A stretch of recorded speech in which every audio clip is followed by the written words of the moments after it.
Hey guys, and welcome back to another episode of Underrail.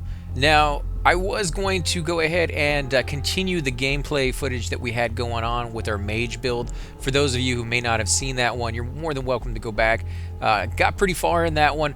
Unfortunately, as you can see right here, it just does not allow us to play that one. It's just not compatible, unfortunately. The 1.14.2 playthrough just does not work on the new game. And this is the new game. This is the finished Underrail, completely, totally out. You can buy it on Steam right now. I believe it's going for something like 14 or 13 bucks, depending on if there's a sale or something going on. Completely and totally worth the money, guys. This is a great game. Now, before you get started into it, I should warn you a little bit that it is a very, very difficult game in the sense that it's unforgiving. You will create builds in this game that just do not work, and you will have to go back and restart because you just kind of messed up your stats so much that you probably won't be able to salvage it. There might be a chance, depending on what points you put into what, that you might be able to fix it as you level up, and we'll get into that a little bit more as we go through this, but definitely something to consider. This is a hard game, challenging and yet very, very open to allow you to do whatever it is you want to do. So we're going to start a new game. We're going to go through some of the stats. Again, this is going to be a different build from my mage one. You guys want to see how to make a mage build, you can go back and watch that one.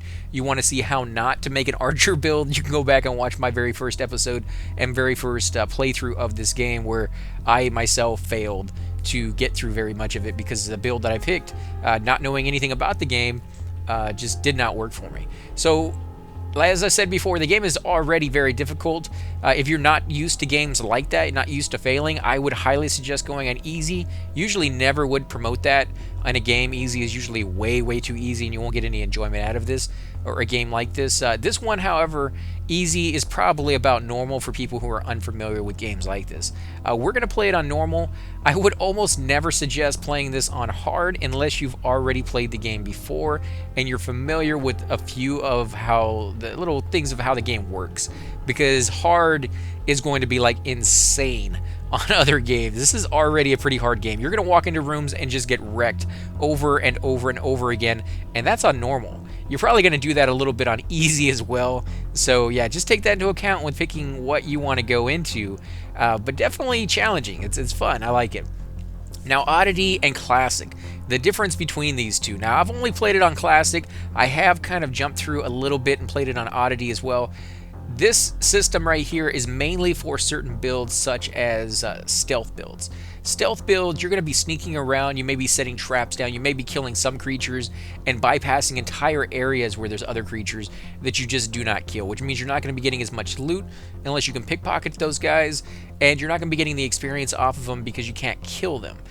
So they come up with Oddity. Oddity are items that you can find in the game that will allow you to just loot them. You pick them up and you get experience off of them. I think it's only like 1 point of experience. The same thing when you do a quest, you get like 1 point of experience. It doesn't sound like a lot, but they lower the amount of points you need to get a level in this one. I think it's like 5 points for the first level and like 7 or 8 for the next level after that. So this is still kind of a cool way to do it. You're going to level up a lot faster doing this one than if you go down Classic. If you go down Classic, you need to actually kill the creatures to get enough experience. Classic will allow you to get experience from killing the creatures, as well as when you find the items, these oddities, pieces of paper, things of that sort, you'll get experience from looting those. Now, oddities, unfortunately, they have a number of times you can pick up the same item. If it's like a propaganda pamphlet, it may say 0 out of 14 times when you find the first one. Once you pick it up, it's going to say 1 out of 14 times. So you can find that exact same item and get experience off of that exact same item 14 times before you will then no longer get experience off of it.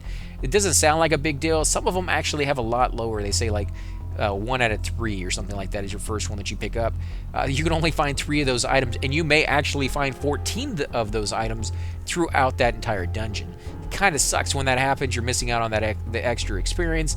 But if you play Classic, not really a big deal as long as you kill a lot of people. If you kill everybody you see, you should not have a problem leveling. Oddity, on the other hand, a little bit more challenging, but made for those certain classes that will take advantage of it.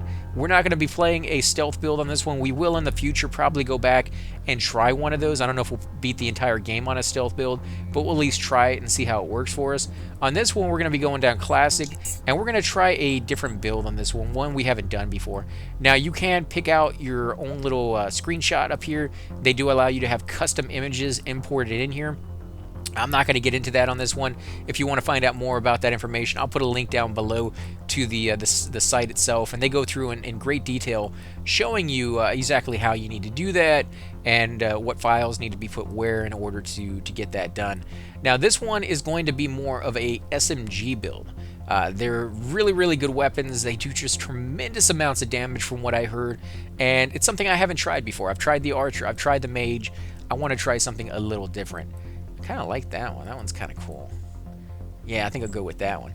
Now, on this one, I'm not going to go through every single one of my stats on the game, the character that I'm doing. I'm going to go over the important ones for this build.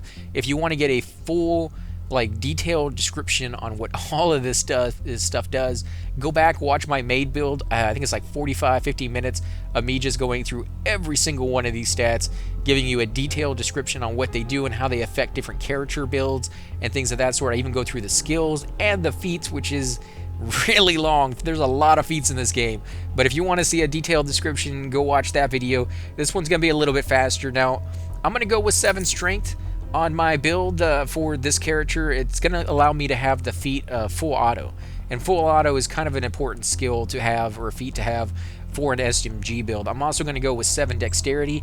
7 dexterity is going to allow me to use or get like 36 action points with a certain SMG in the future. It's one of the higher end ones, so we're kind of concentrating on that a little bit. I'm going to lower my agility down because we don't really need that right now. Actually we do. We need 6 agility on that one. Let me go to 6 agility, and that's going to let me have Spec Ops.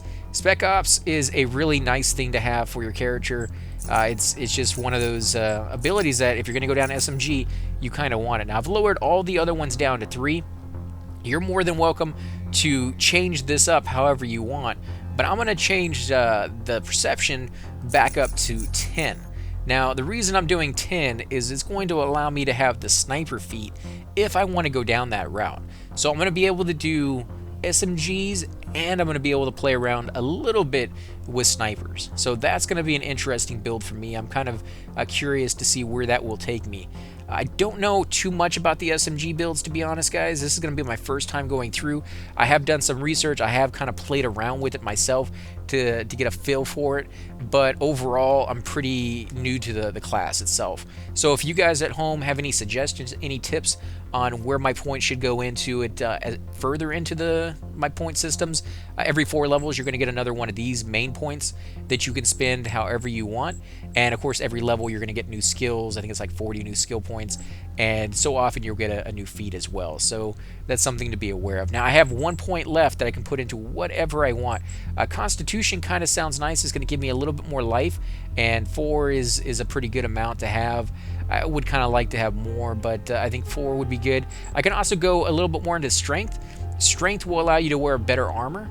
I think 10 is the highest you absolutely need to have like the best armor in the game. It might be 8. It's been a while since I played, so it's one of those things where I've kind of forgotten if you need 8 or 10, but it's pretty high up, so I might do it in strength as well. It's always a good option to have a little bit more in strength. You can carry more items, which means you don't have to go back to town to sell as often, but definitely something to consider.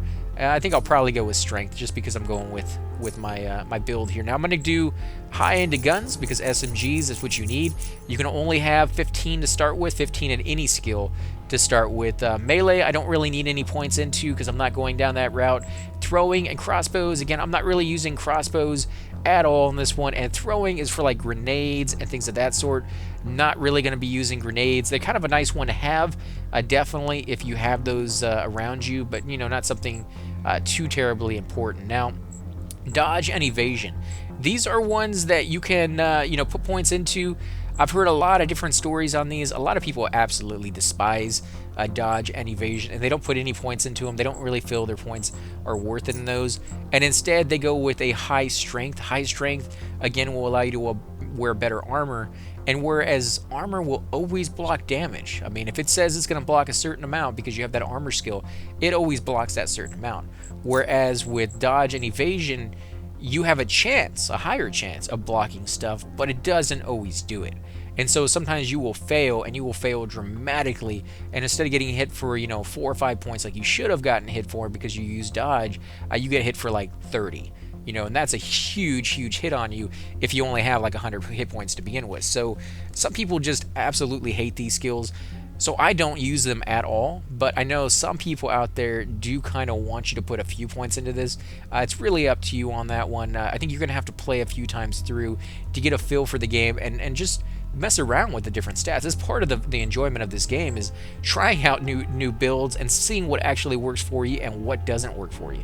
Now, there's 2 skills in here that you're absolutely necessary for you to have, at least in my opinion, and it's hacking and lockpicking. Now, hacking will allow you to hack computers and security systems. It's really useful, especially since it says right there sentry turrets. There are a few places in the game where if you don't have a hacking skill high enough, you won't be able to hack the computer, you won't be able to get control over the actual system, and sometimes you can't open doors or progress further into the level or into secret areas because you don't have that skill. Lockpicking, same way. If you can't open certain doors, it's going to kind of limit you in certain abilities to be able to get through certain places, and you're going to miss out on a lot of freaking money. Just the items that you can get out of these crates. Some crates have nothing in them. Other crates will be just fantastic for you. It's almost like it's completely random, and it probably is, because you can get some really good stuff and just some really crappy stuff to where you actually lose money by wasting the key or wasting the energy to open up a crate. Now, if you look next to it, you will see that it says 13 next to the 15. That's because I don't have a high intelligence. My intelligence over here is 3, and if it was 4, I think it would be even. You don't lose, but you don't gain anything extra. But because I have a higher dexterity, I'm actually gaining a couple points into my lockpick. So my base is 15, but I actually go up to 18 on my lockpick, which means if I'm trying to open up a door or something along those lines, I'm actually using the skill 18 rather than 15. With that said, 15 is your hard base number, which means if it's a special door or a special quest or a special item, and it doesn't want you to kind of cheat by using those extra points, because there is armor in the game that you can wear that will raise up your skills. I guess they didn't want you to be able to put a whole suit of armor on that raised up whatever skill you were trying to do, so you could open up that door and then take it all off and lose like 30 points like that. So even with this extra, it's going to help you out in certain regards, but other regards where it really matters, this is the number it goes by, the 15. So you're still going to have to level that up every single level. Always put 15 points into this for like the first 15 levels at least, because it's really going to be useful for you. Unless you just don't want that extra money. You don't want to get to all the rooms, you don't want to see all the extra places, then you can bypass this altogether and put it into whatever you want. Pickpocketing, really good to have if you're going to be going down that stealth build and you can pickpocket people. We're not doing that one on this one. Stealth, again, we're not really going down that route. We will hopefully at some point go down that route and try that out. Traps, definitely something useful. You can not only see traps, but you can actually pick them back up, disarm them if you have a high enough skill. We're not going down that route either. We're going down the SMG route. We're going to shoot people from somewhat far away, and then maybe down the road use snipers to do even more. Now, these are your technology skills: tailoring, biology, chemistry, electronics, and mechanics. If you're going to be making your own items, which is something that we are going to try to do in this one, armors and traps, weapons, and things of that sort are going to be your mechanics. Electronics, these are your electronic items. You're going to be making energy weapons or shields or things of that sort. You're going to want a pretty decent electronics. Chemistry is going to be used for like poisons and vials and explosives and things of that sort. Actually, biology I think is for the poisons, yeah, and restoring concoctions for your psi abilities. Kind of nice to have, definitely something useful for certain classes more than others. And tailoring is, of course, for your leather armor, and processing your leather armor or your leather that you get off of like rat hounds and things of that sort into leather. Now, which ones do you need to go into? How far do you need to progress them? This is something you're definitely going to want to look up to see exactly what kind of gameplay you're going for. At the early stages, tailoring is not that bad. It's actually pretty nice because you can make yourself some leather armor. It's pretty much all you're going to be able to buy and wear at the moment when you first start out, because you're just not going to have the money to buy the better stuff, and it's not going to be available to you. Later on, you're going to want mechanics because that makes the middle armor. Some of the middle armor, though, needs other skills such as electronics or even tailoring to do some of the earlier stuff to then make bigger and better stuff in these. So they do kind of work in conjunction with one another. Now, if you don't want to waste points, you can find out exactly how far along you need to go and don't spend one more point into it than you need to. But for others, you know, just kind of going up and putting a few points into each one of them as you level is really, really nice. Now, Psy, we're going to avoid altogether. We're not going to go down the Psy build. The Psy build is, in my opinion, one of the easiest builds to play. It's really overpowered if you do it right, and it's really fun. I like it. I liked it a lot. I wish I had got to finish that playthrough. I think I still have the old game saved somewhere on a disc or something like that, so I'll have to go back and see if we can load up maybe an earlier version on the game and finish that one off. Persuasion Intimidation, these are basically extras that you don't really ever absolutely have to have, but they're nice. Persuasion will increase people or give you the choice in conversations where people actually like you. If they're friends or if they're neutral, you might have a persuasion check that you can be like, oh, why don't you give me a better price? Or do we really have to fight one another? I mean, we're already kind of friends. We're not really enemies. Maybe be a little nicer to each other and use that. Intimidation is for people who absolutely hate you. Enemies that you find out in the dungeons and the sewers who are already ready to attack you, but for whatever reason have conversations before they attack you. And intimidation is that thing in the conversation that you'll be able to, like, you really want to fight me because I got a lot of guns and I'm gonna beat your face in. You know, it's kind of a nice thing to have, but with that said, it kind of sucks too because then you don't get to kill those guys and you may not get that loot because you can't you know, pick their pockets and things of that sort. So if you're going down the stealth build, this is the one I would go with, because there's going to be places in the game where you absolutely have to talk to those enemies, and the moment you're done talking to them, they will attack you, which may be just disastrous for a stealth build. But for anybody else who plans on going through like a warrior who's going to kill stuff, these are just, you know, they're nice ones to have, but you really don't want to waste the points, to be honest. You really don't. Mercantile, you're going to get better prices in the shops if you use this. Again, it's a bonus, not something I would really put a lot of points into because you just can't afford to do it. So let's go down mechanics. We're going to do that up to 8. We're also going to do tailoring up to 10 because, again, that's what we're going to be using at the very beginning. In fact, now we're going to go up to 15 because we're going to be doing the Rat Hound stuff. We're going to get a lot of that armor, and we definitely want to put that on as soon as possible. Electronics, I think we're gonna do 4 points into that for now. Biology and chemistry, I'm gonna completely ignore for now. At some point, I may put a few points into it, but not too many, because it's really not worth it. Now let's go back up. Evasion, dodge, we don't really need those. I wish I could put more points into my guns, but we really can't. So we can do some throwing, because it might be good to have a few grenades to be able to toss at the enemy, and we have the skill points to do it. Dodge and evasion, I'm gonna ignore those. Let's see. I guess we're going to go up on, let's see, mechanics. I guess we'll just max these out because these will be pretty good at later dates. What, I got 15 points left. I could do half and half in chemistry and biology. Don't really want to do that. Let's see. Pickpocketing would be kind of interesting, but no, I don't want to waste the points into that. Persuasion, intimidation. Let's put a couple points into this. I mean, I've never done that before. 15 points into it might be kind of interesting to start with. Now, Feats.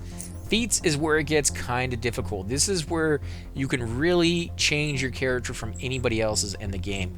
There are tons and tons and tons of feats that you can go through, and these are only the ones that you're able to do right now. If you want to see all of them, show all feats, and then you can scroll down and you can go through all the different ones down here that you will eventually have access to. You can read what they do. You can see what you need to do them with. Right there on the side, it tells you 10 biology. You need your crossbows and melee or traps at 25. You know, weaponsmith, you need intelligence at 6 and mechanics at 25. You know, it gives you a great idea about where you want to go in the future. and what you want to make your guy specialize in. There's snipe right there. Snipe is something we want to do in the future. Perception needed for that is 10. Guns or crossbows at 35. Stealth at 30. Oh, stealth at 30, huh? Well, then we're going to lower our mercantile and put it into stealth on that one. Featured aim shot. Okay, so we need aim shot before you can even get that one anyways. But yeah, definitely some really cool ones in here. Full auto is something we definitely wanted to use. We already have the strength. We don't have the guns. We won't have that until at least level 3. Chances are you can fire 2 extra rounds during your burst attack if you are strong enough to take the kickback. And we definitely are strong enough on this one. So let's go back into our skills. Again, I do apologize for a little mistake right there, but like I said, this is the first time I've ever played a build like this. I may be putting my points into things that are not as useful as others. Some people, as I said before, will tell me to do dodge and evasions, while other people are dead set against it. I would love to hear your comments down below if you're one of those people who happen to believe you should be using those. I'll be more than happy to try it out, but for now, let's look at the ones we have. Expertise. Your non-critical firearm, crossbow, or melee attacks deal additional mechanical damage equal to your level. Your non-critical firearm. I don't know on that one. We'll have to look at that one versus the other. Reduces armor penalty by 15% and grants 15% bonus to dodge and evasion if your armor penalty is at 0. This one is good at the beginning and then completely worthless later on, so I would not suggest putting your points into that. Ninja Looter reduces pickpocketing time by 50%. Well, we're not going to be doing pickpocketing, so that's not one we need to concern ourselves with. Increases damage against rooted, stunned, or incapacitated targets by 25% and against slow targets by 15% with weapons, unarmed attacks, and throwing knives. That could be a nice one to have because we are going to, at later levels, be able to stun people, incapacitate them with different weapons and things of that sort. So maybe something we want to do, but it's not going to be something you're going to be able to take advantage of every fight. So definitely consider that. Increases carrying capacity by 50% or 50. This is usually something I would do in an RPG because being able to carry more items is usually a lot more efficient than having to go back to town over and over and over again to sell, but just not worth the spot in the feat. There's just so many good ones in this game that I would not recommend using this pretty much for any of the classes you pick, but it's always there if you happen to be one of those guys who just wants to pick up a lot of stuff and never run back to town. Running to town usually doesn't take very long, which is why it's just not a good idea to use that one. Everyone is out to get you, and you know it. Detection increased by 20% and chance to get critically hit reduced by 3%. Also, your weapons and unarmed damage is increased by 30% against stealth targets. It's kind of nice. Detection increased by 20% and your chance to critically hit reduced by 3%. But I don't know. I don't know if we really want to do that one. It's interesting, though. We might. Provides you with an extra utility slot and reduces the action points cost of equipping items during combat by 50%. Not really something we're ever going to use. Increase your chance to critically hit with all weapons by 7%, but also increases your chance to get critically hit by 3%. So there's a plus side and a negative side to that one. Definitely something we can consider. Increases perception by 3 for the purpose of detecting hidden passages and other secrets. That's kind of cool, but our perception is already at 10, so I'm pretty sure we're going to be able to detect all hidden passages, at least in the very beginning of the game. Maybe max game, in-game, we might need to put a point into this to be able to see some of the really, really secret stuff, but chances are, we should be fine. You can safely navigate caltrops and puddles of acid. That's actually pretty cool. There's a lot of places further in the game, about mid-game, that you start getting hit by acid puddles and things of that sort, and they do a lot of damage. It's damage over time because you're standing in basically a puddle of acid, and the caltrops are those little spiky things on the ground. That's kind of a nice one to get. We might actually put a point into that at some point. Aim shot. You can perform an aim shot with any ranged weapon for a guaranteed critical hit. This is one we're definitely going to put a point into. We need that one if we're going to be going down, the sniper rifle build later down the road, or at least experimenting with it. You need aim shot, and even if you're going to go with SMG, aim shot is just a nice thing to have. It's a guaranteed critical hit, so you can't go wrong with that one. Burglar reduces the time it takes to pick and hack locks by 75%. Also grants you 10% bonus to stealth skill when in controlled areas. So that's definitely interesting if you're going to go down that stealth build, but that's not what we're going down. Gunslinger reduces the amount of action points required to fire pistols by 2, only applies to firearms. And It only applies to pistols too. I mean, that's we're not doing that one. Sprint. You can activate the sprint ability, which grants you 30 additional movement points for 2 turns, only effective out of stealth. This is a good one to use if you're going down like a sledgehammer build, which would be primarily the 2 stats, strength and constitution. Strength so you can wear really good armor, constitution so you can have a lot of friggin' hit points, but you're gonna have to get close to them very, very quickly. Otherwise, they're just gonna annihilate you in like 1 turn, probably, if there's 4 or 5 enemies there shooting you from farther away, because they will continually move backwards, further away from you as they fire. And of course, if you're wearing a lot of armor, your movement points are going to go down dramatically in the first place. So sprint's something definitely you're going to want to invest in if you're going down that build, but that's not what we're doing on this one, so sprint not really that great for us. Suppressive fire. Enemies caught in your burst attack cone, regardless of whether they've been shot, have their range chance to hit reduced by 10%, action points reduced by 5, and movement points reduced by 10 for 1 turn. Enemies caught in your burst attack cone. That might be what we want. I want burst attack itself, but I guess we don't have that one on here just yet. What level do we get burst attack? Let's see. I'm looking for it right here real quick, guys. See if I can see it in here. They're not always in order in the area that you're going to get it. It's just they're kind of thrown in here haphazard. Based off of how they want to put it in. Full auto. I don't see burst attack at all. Spec Ops definitely want to do that. Reduce action point cost modifier for burst attack from 300% to 200% when using SMGs. Also reduces cooldown of flashbangs by 1 turn. That's definitely something we're saving up for on ours. I don't see.